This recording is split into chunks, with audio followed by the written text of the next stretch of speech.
तो यूक्लिड विभाजन एल्गोरिथ्म से पहले आइए हम समझते हैं हाईएस्ट कॉमन फैक्टर, महत्तम समापवर्तक।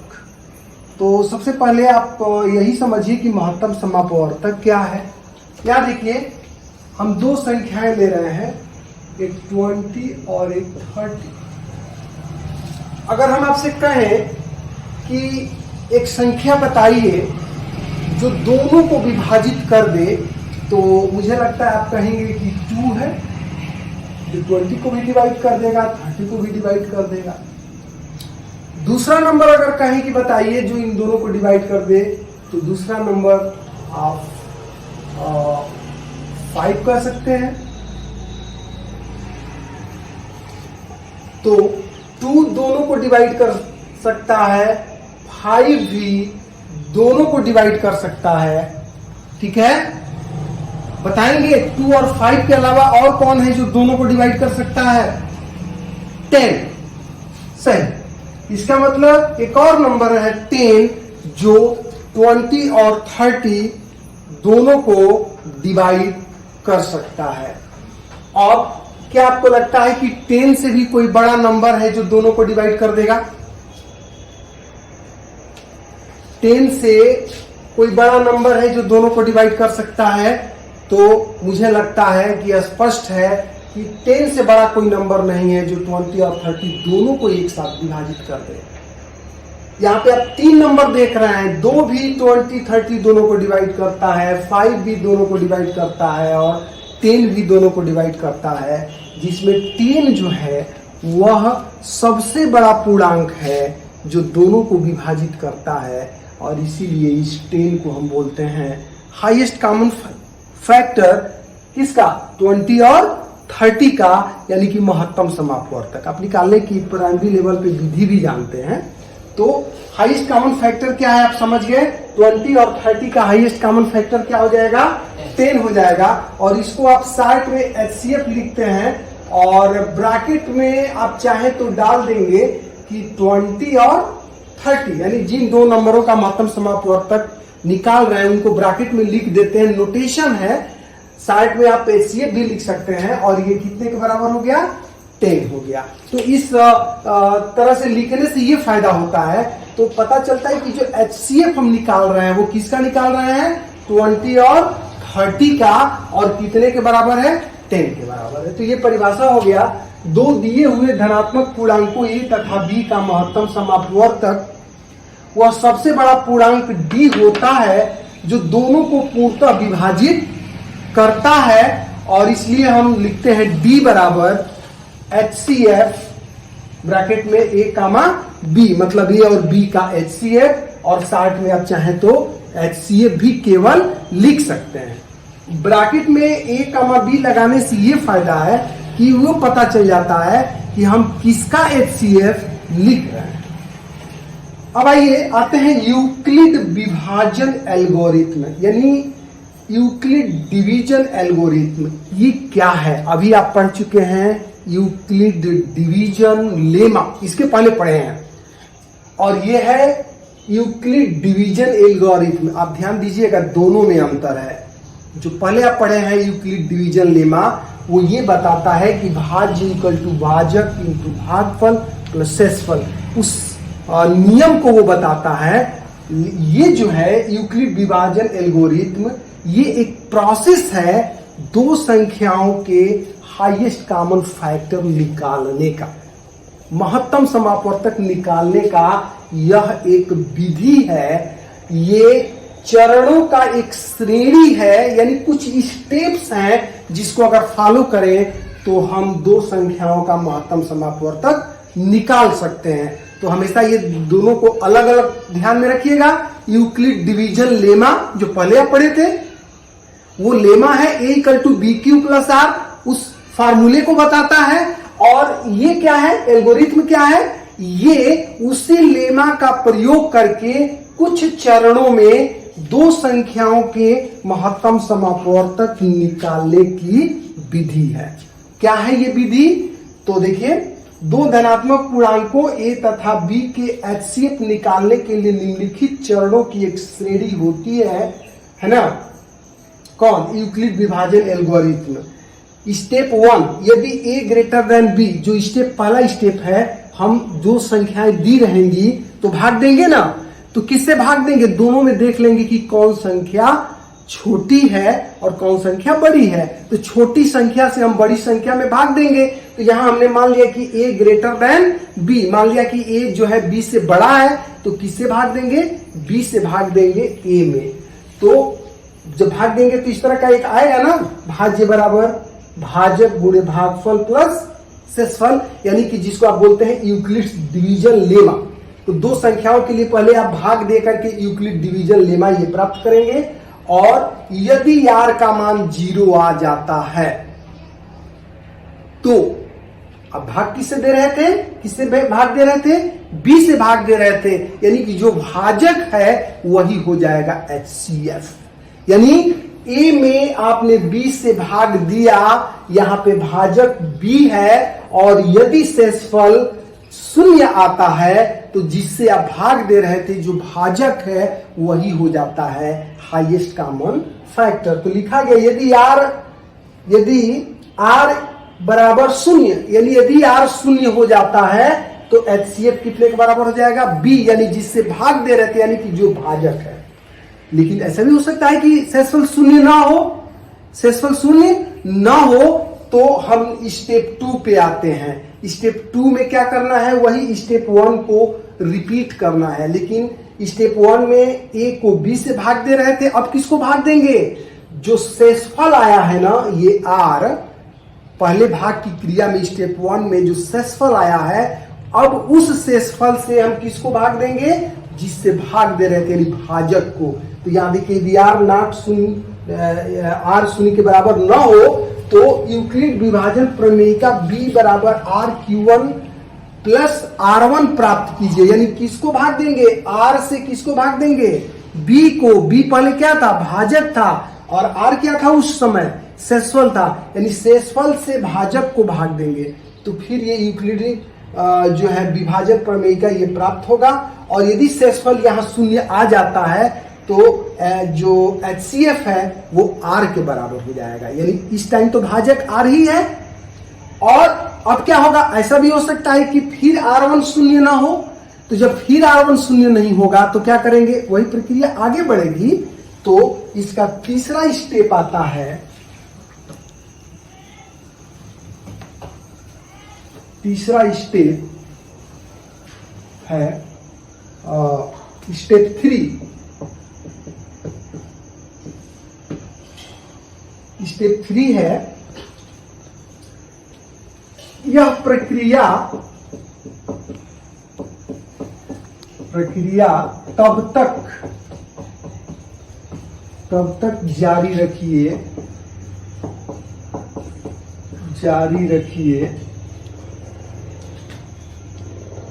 जब तक कि शेषफल 0 नहीं हो जाता है।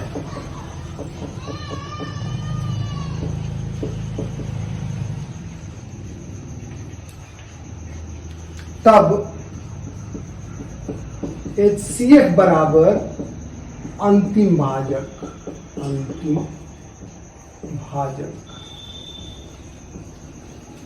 तो इस प्रक्रिया में आप भाग देते जाएंगे और अंत में जहां पे आपको 0 प्राप्त हो जाएगा, शेषफल जहां 0 हो जाएगा, तो जो अंतिम भाजक होगा वही हो जाएगा हाईएस्ट कॉमन फैक्टर। तो ये है यूक्लिड्स डिवीजन एल्गोरिथम की ये प्रोसेस है जिसको हमने आपको बताया।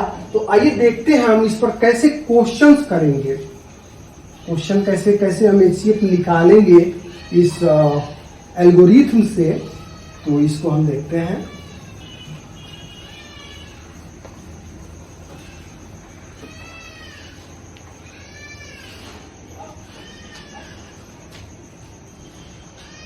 यह है NCERT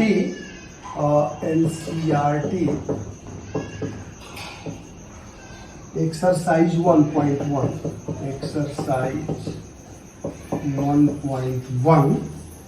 का ये क्वेश्चन है। क्वेश्चन नंबर 1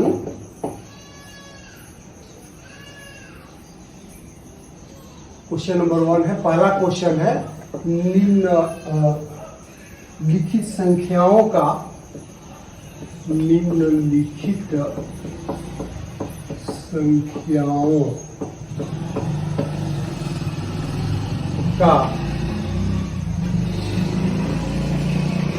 HCF ज्ञात करने के लिए HCF ज्ञात करने के लिए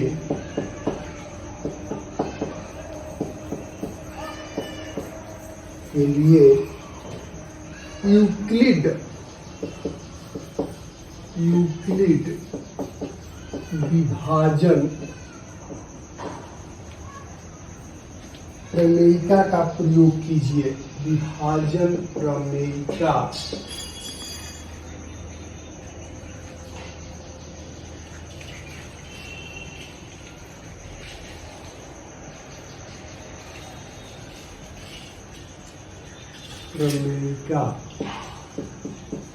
का प्रयोग कीजिए।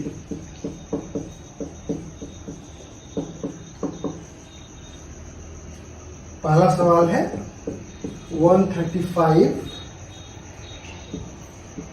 और 225। दूसरा है 196 और 38220 और तीसरा है 867 और 255। ये 3 सवाल है एक्सरसाइज 1.1 का। ये पहला सवाल है जिसमें ये 3 सवाल दिए गए हैं। पहला 135 और 225 का हम लोगों को यूक्लिड विभाजन एल्गोरिथम का प्रयोग करके HCF बताना है। इन 2 का HCF बताना है। 196 दूसरा सवाल है, ये दो नंबर है, इनका HCF बताना है। और तीसरा ये सवाल है। इसमें हम एक सवाल आपको बताएंगे, बाकी 2 सवाल आपके लिए होमवर्क में हो जाएगा। तो हम पहला सवाल बताते हैं। पहला सवाल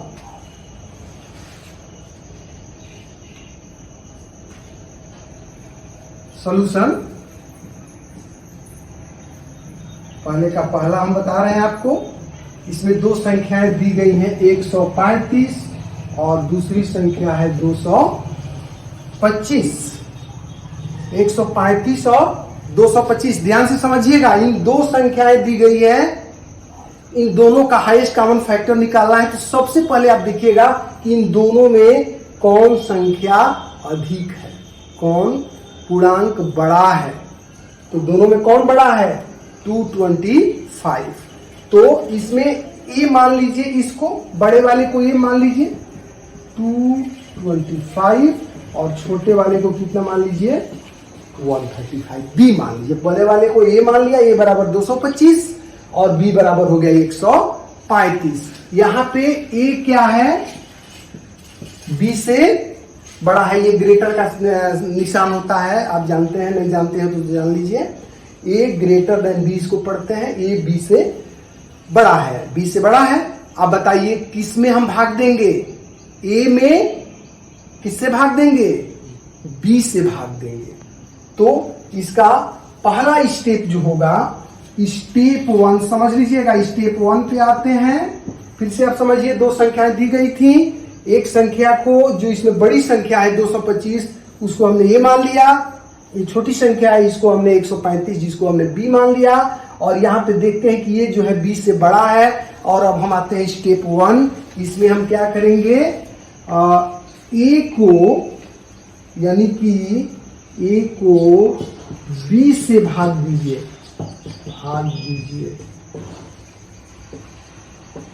ए को बी से भाग दीजिए। ये स्टेप 1 है।